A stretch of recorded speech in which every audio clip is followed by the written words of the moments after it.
What's going on, everybody? Good afternoon. Hope you guys are doing well. We've got a playoff game starting in just a couple of minutes here. Still two more playoff games this weekend. And then we start getting down to the nitty-gritty of it next week with the conference title games. So enjoy or don't. Yeah, I know a lot of you guys don't really watch playoff football after the Seahawks are out of it. But, yep, that is what we're in the middle of right now. And while other teams, only a few at this point, but a few other teams are thinking about, trying to get to the Super Bowl, trying to win a championship, trying to go all the way, trying to, put another Lombardi in their trophy case. The Seahawks are one of many teams that is thinking about how they get better next year, mostly right now through improving their offensive coordinator with Ryan Grubb out. And we've been going through candidate after candidate. I know that we've gotten to the point now where a lot of these candidates we look at are long shots. A lot of them are probably not the most compelling. A lot of them are probably not even really being considered all that much by the front office. But while we have this opportunity, I want to explore as many options as possible. And I think there's a very good chance the Seahawks have their guy in the next several days here. I would be surprised if we got to the conference championship games next week without a winner. So let's start with, not start, but let's continue with Tom Arth. And I will say this. This is one of the ones that I don't really get. I've heard his name spoken of positively. I know a lot of NFL people think highly of this guy. I know that there was a little bit of interest in maybe getting him the opportunity to be an OC and maybe even call plays in 2025. I don't know if the resume justifies it on the surface. That doesn't mean he doesn't deserve it. That doesn't mean it can't be him. But it does mean that in a pool of candidates that we could get, this is not going to be near the top for me. So Tom Arth, yes, that is his name. I didn't misspell it. I didn't leave off the UR at the end. It's Arth. 43 years old right now, and his most recent credit, and one of the only credits he has of any real notoriety, would be he was the quarterback coach for the Pittsburgh Steelers in 2024. So 1 year he was the quarterback coach, and I guess I can give him a little bit of credit. Justin Fields played competent football, 1,100 passing yards, 300 rushing yards, 5 rushing touchdowns, 10 total touchdowns, 1 pick. 66% completion, 93.3 rating. That's better than most of what we've seen from Justin Fields.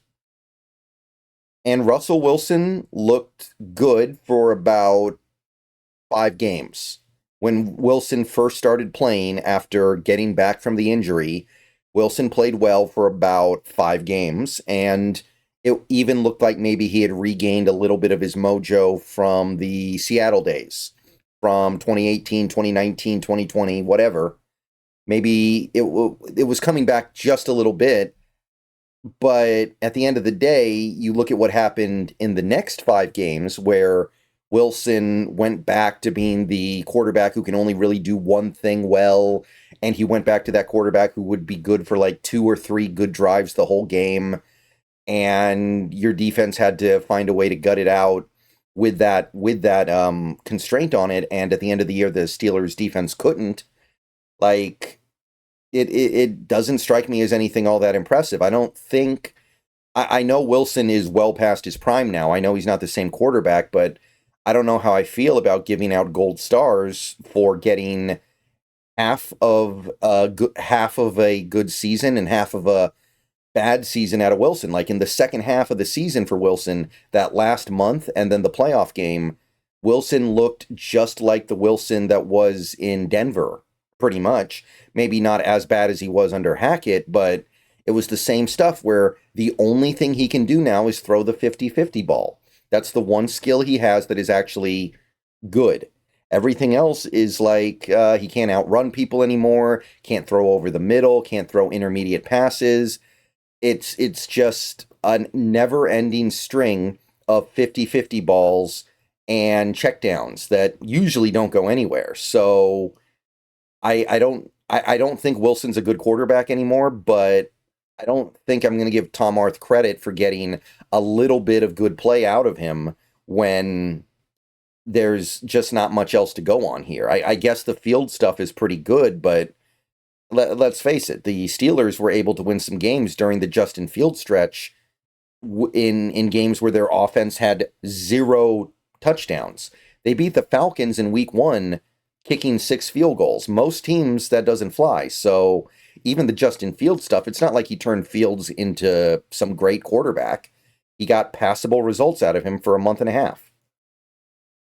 So I don't know why this is supposed to excite me. You go back to the previous 2 years, he was with the Chargers, the LA Chargers, as a passing game specialist, which I guess is different from a coordinator somehow. But for 2 years he was there. And in 2023, the passing game for the Chargers was about average. The year before was a little bit better than that, but neither year was it particularly stellar. Now, 2023, Justin Herbert got hurt. The Chargers had a lot of issues, and they ultimately ended up being a pretty bad team in 2023. This was a season that got pretty much all the coaches fired, and they brought in Harbaugh. But he has a good quarterback in LA, right? Herbert's pretty good. Herbert's at least a good quarterback. I don't know if he's great. I don't know if he's elite. I don't know if he's very good, but he's at least good.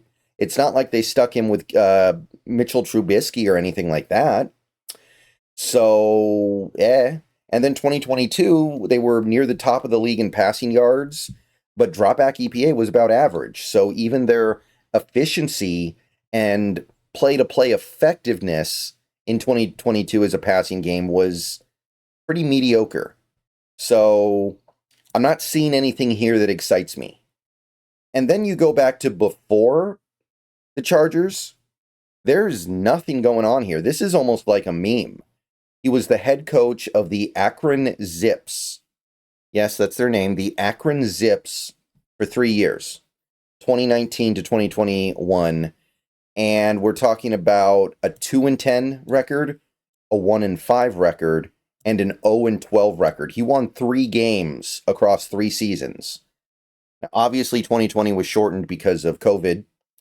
But what are we doing here, right? What are we doing here? This is like Hugh Jackson territory. This is... I don't know how he kept his job after winning 1 game in his first 2 years as a head coach. That's kind of amazing. And look at their offense. They never averaged more than 20 points a game. They were always right near the bottom of the country. The first year he was there, they averaged 10.5 points a game, which was literally the worst in all of college football. Like, this is pretty depressing stuff. And we can go back to his initial head coaching opportunity with the Chattanooga Mocs. Again, that is what they're called. The Chattanooga Mocs. As the head coach for 2 years, he won 9 games and lost 13 across those 2 years. I guess he was kind of headed in the right direction. That first year, they averaged 17.7 points per game. The next year, 21.4 points per game. They doubled their win total from 2017 to 2018. But that only goes so far when you go to Akron the next year and you become one of the least successful head coaches in the country. So I don't know why this guy gets thrown into a lot of offensive coordinator NFL conversations, but I know that he is. So I wanted to talk about it, but I got to be honest. I don't know if I get this one. I don't know if I'm feeling it. And there's just not really much to say other than I hope we can do better. All right, maybe another video later today. See you guys later. Go Hawks.